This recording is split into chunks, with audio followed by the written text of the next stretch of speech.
நம்ம இப்போ இந்த ஸ்டாண்டை எப்படி ஃபிட் பண்ணுறதுன்னு பார்க்கலாம். உங்களுக்கு வந்து இந்த மாதிரி 4 லெக்ஸ் வந்து கொடுத்துருப்பாங்க. ஓகேங்களா, இந்த 4 லெக்ஸில் வந்து உங்களுக்கு ஒன்றுலையும் இந்த மாதிரி ஒரு ஸ்க்ரூ அட்டாச்மெண்ட் இருக்குங்களா, 4 செட் அப்படி கொடுத்துருவாங்க. இப்போ இதை எப்படி ஃபிட் பண்ணுறதுன்னு பார்த்துக்கலாம். அதுக்கு ஃபஸ்ட்டு இந்த ஒரு ஸ்க்ரூவாக நீங்கள் வந்து ரிமூவ் பண்ணி எடுத்துக்கோங்க. எடுத்துகிட்டு இதில் ஃபிட் பண்ணும்போது நல்லா கவனிச்சுக்கோங்க. ஒரு சைடு வந்து உங்களுக்கு இந்த மாதிரி இதுக்கும் கேப் இருக்கும். ஓகேங்களா, இன்னொரு பக்கம் வந்து இது கூடவே வச்சு உங்களுக்கு வெல்டிங் பண்ணியிருப்பாங்க. ஓகேங்களா, இப்போ என்ன பண்ணுறீங்கன்னா இந்த கூடவே வச்சு வெல்டிங் பண்ணியிருக்க கேப்பில் தான் நம்ம ஃபிக்ஸ் பண்ணுவோம். வந்து நமக்கு இதில் தான் வந்து உட்காரும். ஓகேங்களா, இந்த கேப்பில் தான், இந்த இதுக்கு இருக்கக்கூடிய கேப்பில் தான் நம்ம ஃப்ரேமை வந்து ஃபிட் பண்ண போகிறோம். ஸோ கரெக்டாக ஃபிக்ஸ் பண்ணிக்கோங்க. இப்படி அடியில் வச்சு ஃபிட் பண்ணிக்கோங்க. ஓகேவா, ஒரு லெக் ரொம்பவே ஈஸி தான். ஒரு லெக் வச்சுட்டு நம்ம ஸ்க்ரூ போட்டுருவோம்.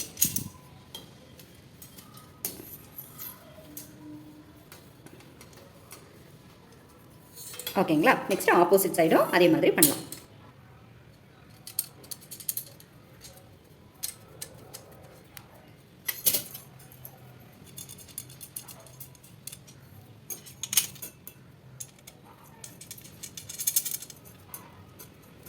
ஓகே ஃப்ரெண்ட்ஸ், இப்போ பாருங்கள், இந்த மாதிரி நான் வந்து 4 லெக்ஸையும் வந்து ஃபிட் பண்ணிட்டேன்.